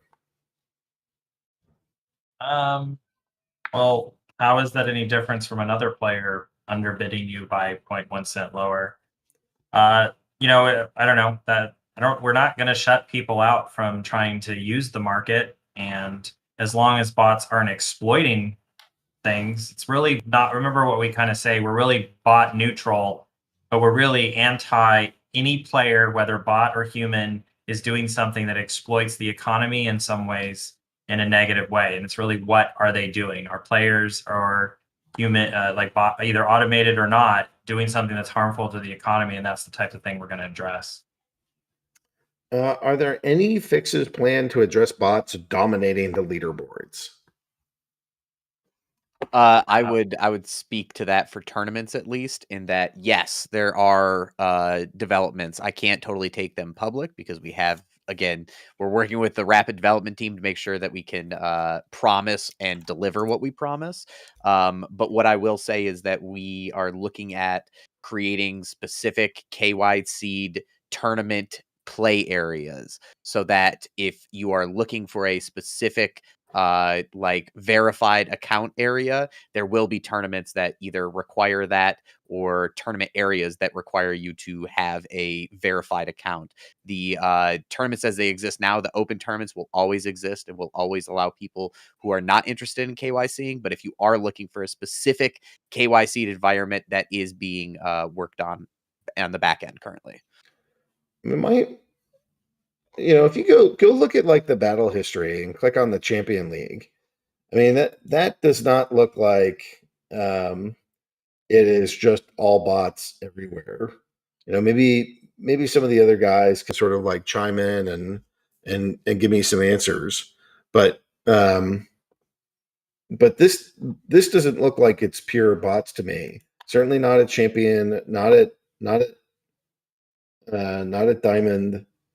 There is, can I share one thing that was, I'm just going to say that, we were aware that there's been CPs, the leaderboard had players that had dropped CP and they were still higher in the higher leagues. And that's something we're actually looking at and reviewing and looking to fix. So that's something we'd heard discussed in the community and actually have been actively reviewing it. I mean, I remember looking at this one particular day and being like, oh, it's all bots. That's bad. But it was like a mid-season day. And then when it got to the actual end of season, the players showed up and it changed pretty drastically. So I don't know. We're sort of bot agnostic, and at least for now, it looks like the bots just got spanked. So, Bubkey, Yasik, and BJI, I guess I see two Zekes in the top there. So the one thing that's going to happen too, Aggie, about bots, I'll just share this with the community as people see the development go forward this year, is that the game is going to change, and that's going to cause ripples into how bots behave and stuff. So just keep that in mind, guys. I mean, this isn't like a tomorrow thing, but there's going to be new rule sets that will eventually get launched. The land is going to add changes to how the ranked battles are played as we do items and things. So there's going to be a lot of different things that are going to shift things around. We're also introducing, there's a lot, if you guys are paying attention to the fixes that are getting rolled out, you guys will notice that we are doing a lot of things to clean things up, make things more clean for players, more fair across the board. So we are actively working on these things. We're actively listening to you. I think that's the most important thing you can consistently hear from the team, is that we are listening and we are trying to take appropriate action and not just be emotional about our reactions when we do take them.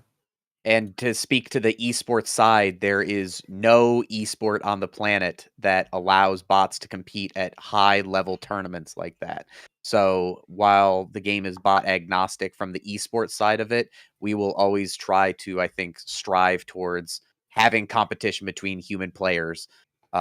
Because that's when big money and big, big names and all that kind of stuff is on the line, you want to know who you beat. Like that's half of the joy of knowing, if you beat Gank or if you beat Biz or if you beat any of the other, Mavs, you want to be able to know that that's who you were playing heads up. That's the end of the questions. So if the lady reality could post the next sequence here, we're going to move on to the full question section now. So I guess I'll just type it in. Open for questions. So you guys can go spam away. We have about 30 minutes, and we're going to go, plow through questions until we're blue in the face.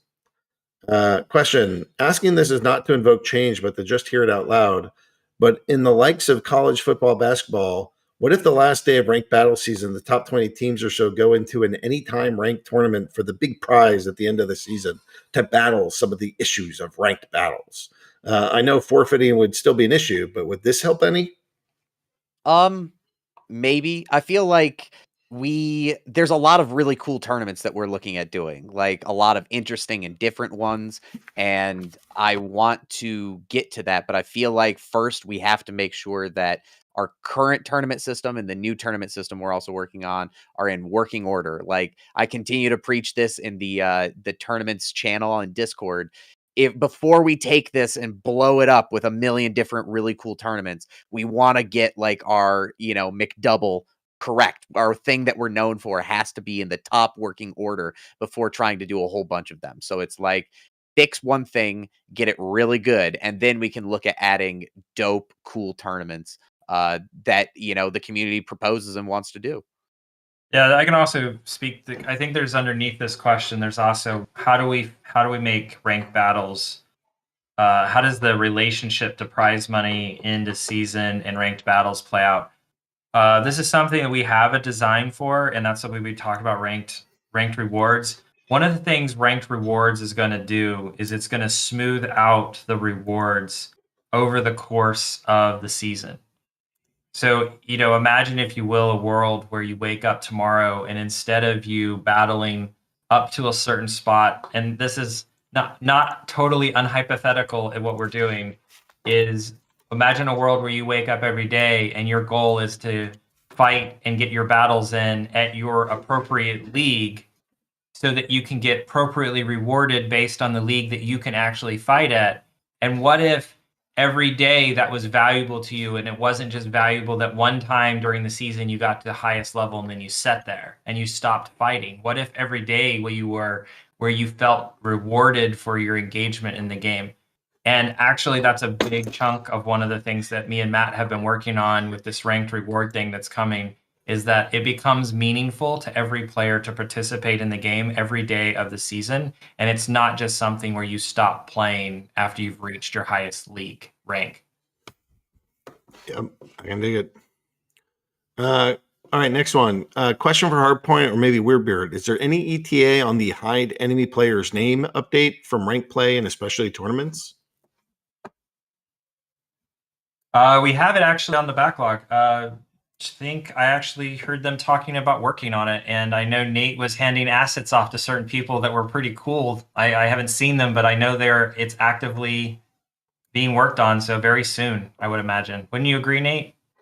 Yeah, absolutely. In fact, let me. I'm hearing high candy. I'm hearing high candy. Oh, it's nothing much, but you're gonna see like this hooded figure show up on your screens. He'll look like this.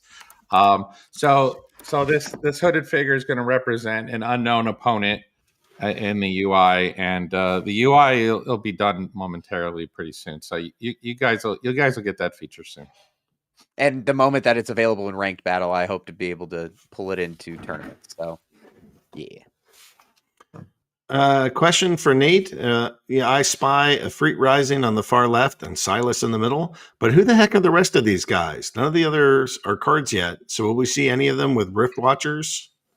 Well, I don't know if this is good or bad news for you, but they're all almost all those guys are cards. Let me see. Ifrit Rising. Next guy is the Chaos Mage or Mage of Chaos. He's a neutral card. That's Queen Mycelia. That's Silas. That's Legionar Alvar. That's Obsidian. And then that's what's his name? Dragon card. So yeah, they're in the game. Nice. That's pretty impressive, Nate. I'll give you 10 points to Gryffindor for that one. Okay. All right. Where's my next one? Any chance to provide an additional API to pull users' listings given an input variable rank number? This is a pretty techie question. I would say that we're open to expanding our APIs to allow people, but I would say it's feedback.splinterlands.com. If you put it in there and there's a lot of people interested in getting that same feature done, then we would consider it. I'd say right now that like those kind of things, we're open to hearing suggestions, but until we have another team built out that's just building out APIs, it's the priorities are just not there at the moment.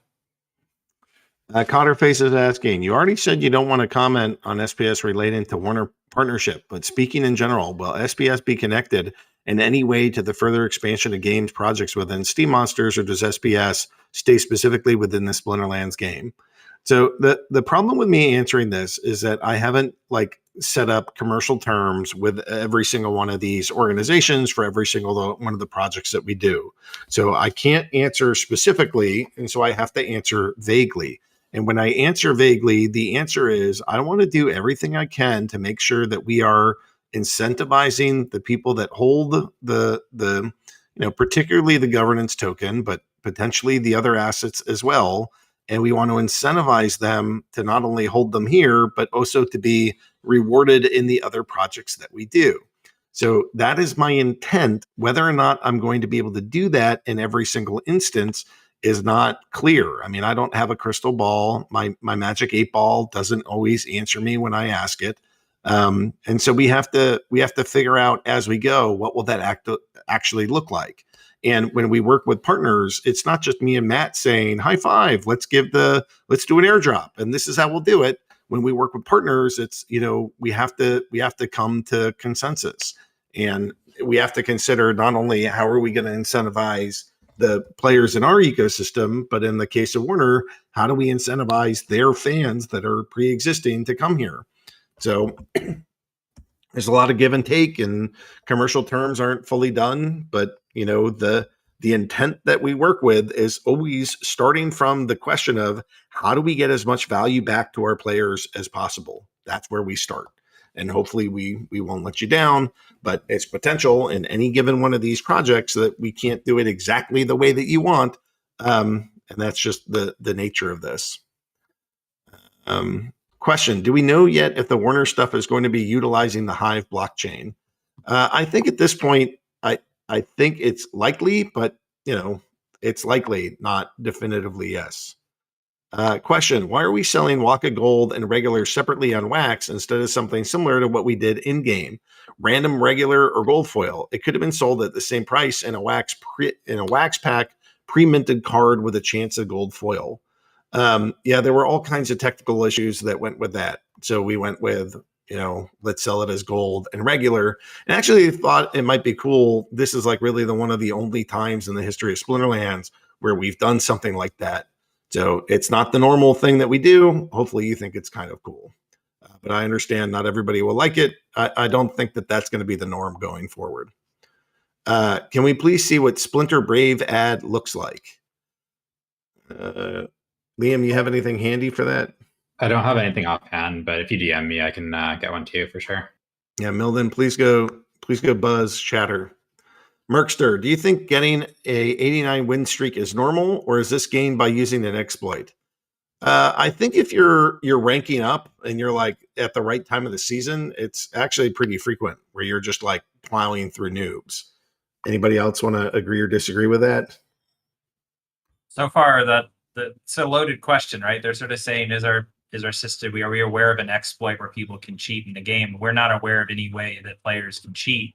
So they're submitting cards just like every other player to compete. So I would say definitively right now, it's not an exploit. And back to you is, I will tell you, we are aware that different times of the season, it's easier to level up than others. And that's what Aggie alluded to. So depending on when you play right now, it's definitely an easier go at it than other times. And that's something that we've been monitoring and we're analyzing right now to try to figure out a way to encourage more participation in the game, as I mentioned before. When Splinterlands theme park with roller coaster?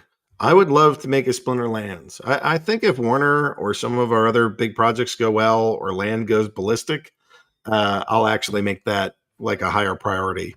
But we'll start off with what? Yay! Oh, good. Yeah.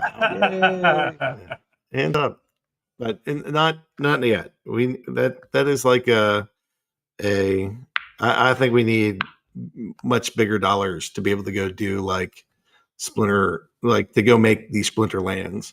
In part because I want it on our own private island. Just saying. What is this week's latest development in regards to land development? Hardpoint, you're pretty excited about land. Anything you want to share from the team meetings over there?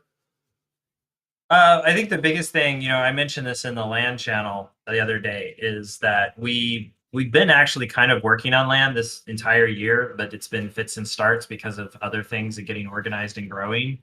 But literally, the team has hit full gear in the last three weeks, where there's actual like bare metal code being thrown down towards building that land. So that's really exciting development for me as somebody that's excited about land. I'm excited that there's momentum. I'm excited that it's going to show up on the roadmap and start to look like phase 1, when we're going to hit phase 1, is going to come out soon. What's going to be in phase 1. And I know, we'll probably, Nate, I'm sure we'll start doing some eye candy as we start feeling like we're happy with the assets and things in the next couple of months. And you guys will start seeing cool things start coming out which we'll be excited to share with you guys.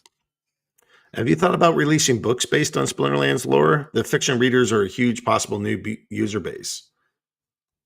Well, I will say this because I think there was another question above it, but they're so linked together. I think it's worth answering them both at the same time. So the narrative team, I know that the last narrative meeting we had just a couple days ago, I think we touched upon it briefly, that our narrative lead, Joey, was kind of spearheading the whole idea of compiling all these stories and prepping them in case we ever did want to publish a Chaos War, novel of sorts, or, a compilation of all the stories and whatnot, which I think would be pretty darn cool. If we don't go that direction, then at the very least, some sort of, digital PDF. So people can kind of like, decide to kind of, before they go to bed at night, they whip out their tablet and they just kind of read through the stories. Not that'll put you to sleep. Hopefully it keeps you awake, but you know what I mean? In the same vein, I would say that something I've always told the narrative design team is that as they're world building, I want to see the same. In fact, what I told them to do is that I want them to treat this as if they are literally building a tabletop campaign world. I want it so that we have the depth and we have the just all of it, the culture, the races, the politics, the kingdoms, the history, just all of it. I want all the world building to be detailed to such a degree that if one day we did decide to create some sort of 5e, D&D 5e campaign modules so that you can just start, playing D&D in the Splinterlands world, then that would be a possibility. And so the good news is a good part of the narrative team is actively involved in playing D&D campaigns with their own friends, and they do it regularly. And so they're like, yeah, heck yeah. So I think that is something on our mind. And to touch upon another point that was brought up earlier and might be, somewhere related, is that our narrative editor, I mean, he came from Marvel and DC. I know earlier in the discussion we talked about comic books, but when I hired him, that was part of the discussion. Is like, it's not if we're going to do it; it's like, when are we going to do it? When are we going to leverage his network, leverage who he knows, leverage these companies he's worked with in the past, and start building up a team dedicated specifically to a Splinterlands comic book. So, I mean, these are all things that, yeah, heck yeah, you guys want it, we want to do it. So it's just a matter of, finding the right time and devoting the resources when the time is right. Also, I want little shorts for all the characters, and I don't mean shorts like you would wear. I mean like short videos. Just Definitely. We don't need to be doing hot pants for everybody. That's what I literally was thinking in my mind. It was like Rexy with hot pants. Yeah, I was like thinking of hot pants for all the characters. I mean, that could be a skin. You're both weird. It is weird, but that's not what I meant. Skins? Question mark. No, but I'm with you, Agard. I would say that, in fact, that's part of our artistic style, which we touched upon just briefly on the last town hall, which is as we're conceptualizing the art team on the art style moving forward, one of the biggest considerations is exactly what you're saying: storytelling in an animated sense. Whatever art style is going to support and promote that is kind of one of the considerations we're making going forward. So for sure, totally on board. Huge priority for me. So I would love to see that all exist. Have you considered being able to use NFTs for player profile pics? Yes, of course. Just where do you rank that next to land? Like, where do you rank that next to? And I think that one thing that's great about the community is there's amazing ideas, and that's what feedback.splinterlands.com has been. We've been reading them and looking at them.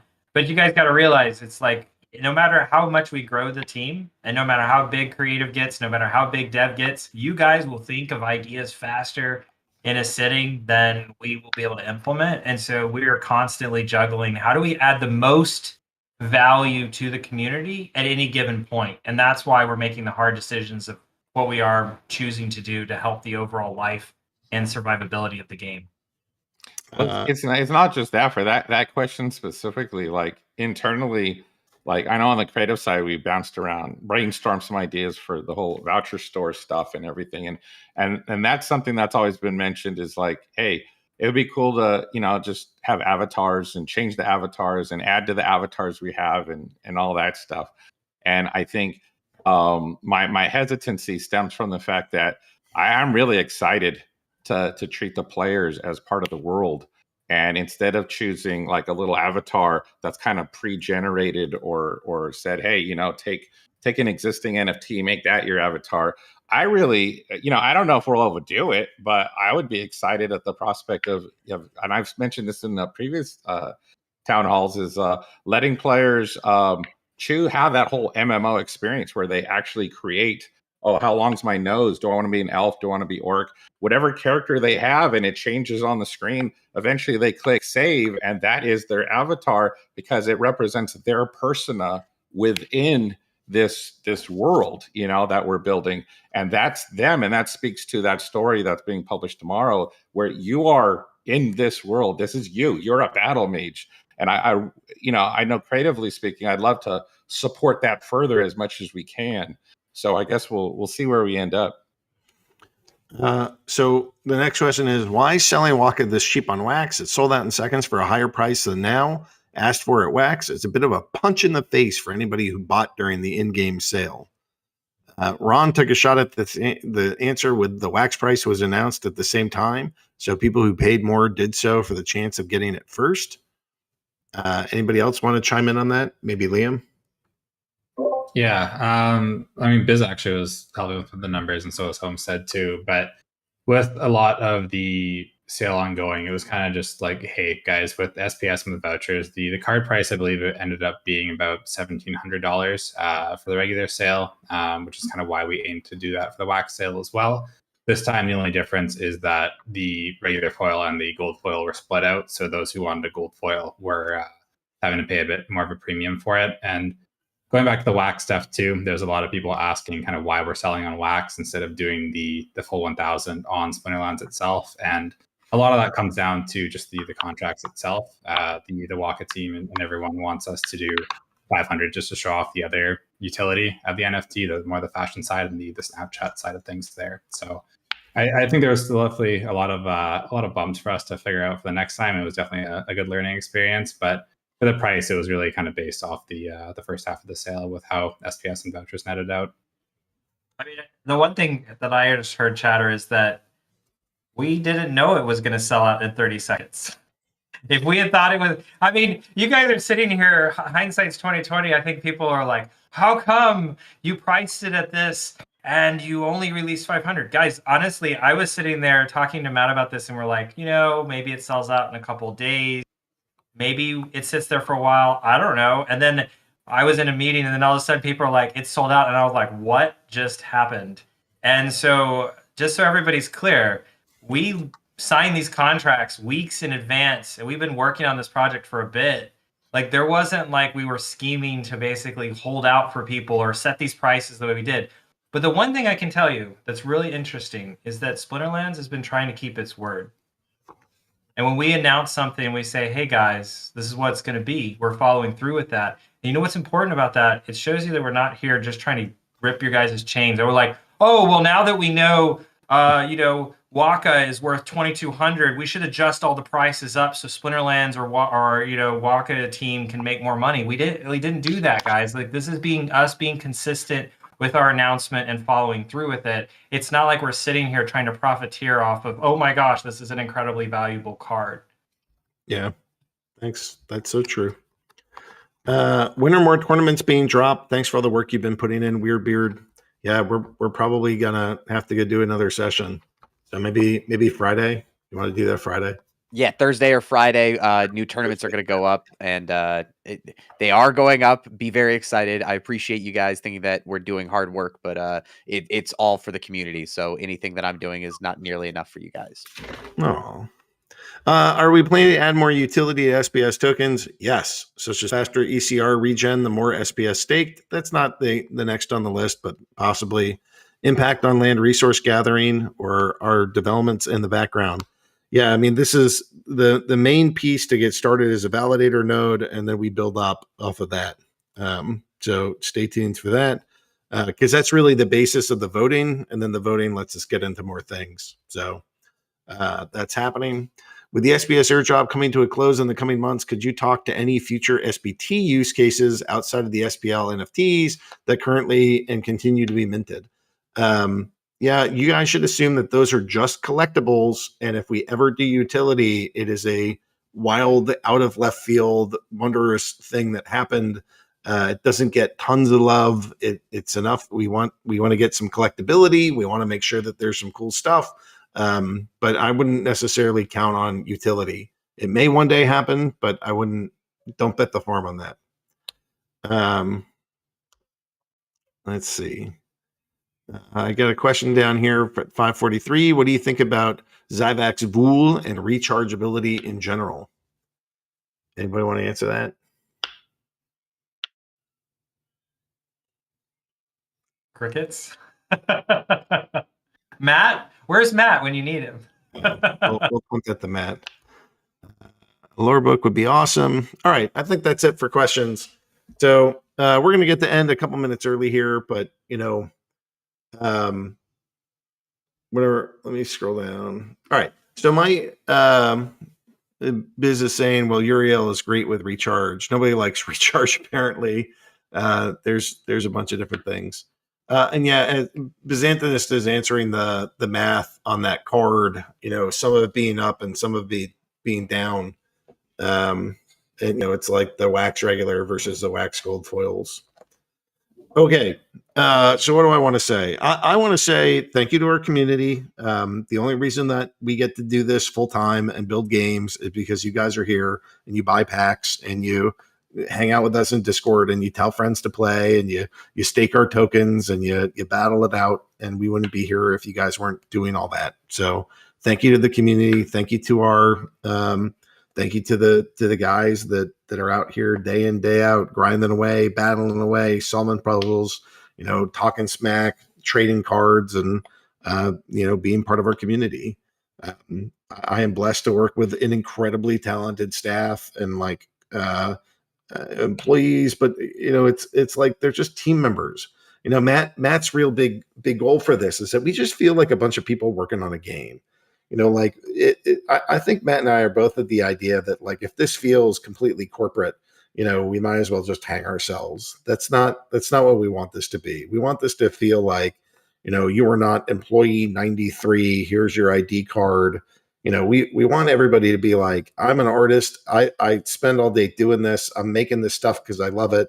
I market these things because this is my passion. And like, it's more just people working on a common cause with common mission and values than it is like, here's your corporate experience.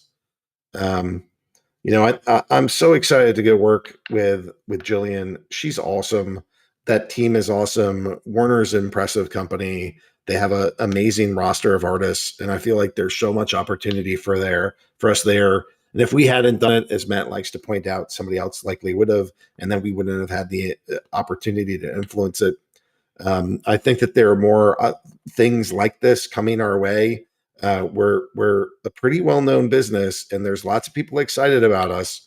So there's just, keep us on your radar, keep playing our game, keep hanging out, because there's a lot of cool things that are coming this way. We're literally talking to some of the biggest sports stars in the world.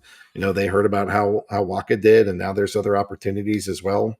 So I don't know. I think it's pretty awesome. I think there's a lot more to come, and I feel blessed. I feel blessed every day, and I hope that others in this community too. It's a passion project and a mission-driven company. We're here to spread peace, prosperity, and freedom, because we know that if we can get folks using crypto, that we can get them experiencing that. And here's just a really fun game to interface with to do that. So thanks to the team, thanks to the community, thanks to our partners, and thanks for being on the show, guys. I appreciate you being here, and welcome to the new employees, the new guys here, and we'll see you out there, and good luck, and can't wait to crush you in the fields of battle. Thanks, everybody. Thank you, guys. Thanks, guys.